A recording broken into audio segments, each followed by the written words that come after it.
و معارف کو آسان کر کے سکھاتا ہے مکتب علوم شریعت۔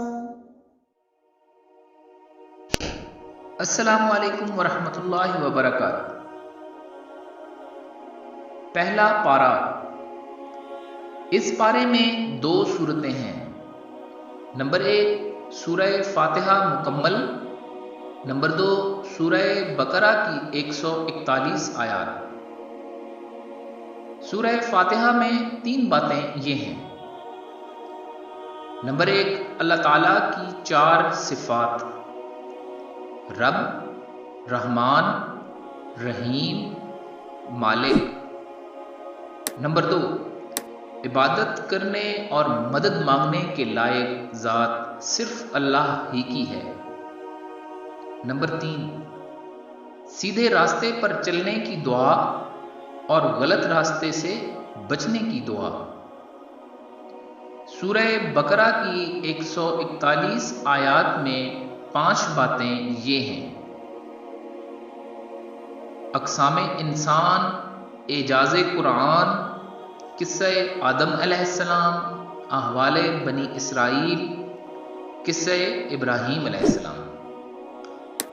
نمبر 1 انسانوں کی 3 قسمیں ہیں: مومنین، منافقین، کافرین۔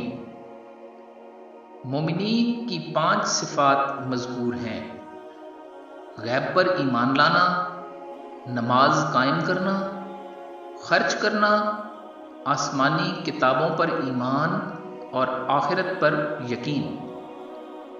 منافقین کی کئی خصلتیں مذکور ہیں: جھوٹ، دھوکہ، عدم شعور، قلبی بیماریاں، سفاہت، احکام الہی کا استہزاء، فتنہ و فساد، جہالت، ضلالت، تذبذب۔ جبکہ کفار کے بارے میں بتایا کہ ان کے دلوں اور کانوں پر مہر اور آنکھوں پر پردہ ہے۔ نمبر 2 اعجاز قرآن۔ جن صورتوں میں قرآن کی عظمت بیان ہوئی ان کے شروع میں حروف مقطعات ہیں، یہ بتانے کے لیے کہ انہی حروف سے تمہارا کلام بھی بنتا ہے اور اللہ تعالیٰ کا بھی، مگر تم لوگ اللہ تعالیٰ کے جیسا کلام لانے میں عاجز ہو۔ نمبر 3 قصہ آدم علیہ السلام۔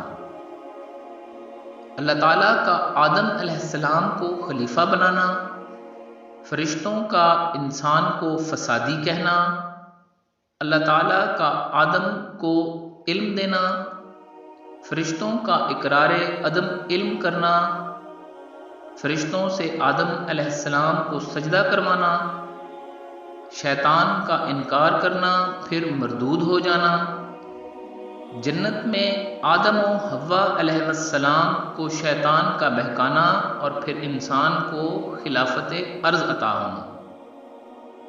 نمبر 4 احوال بنی اسرائیل۔ ان کا کفران نعمت اور اللہ تعالیٰ کا ان پر لعنت نازل کرنا۔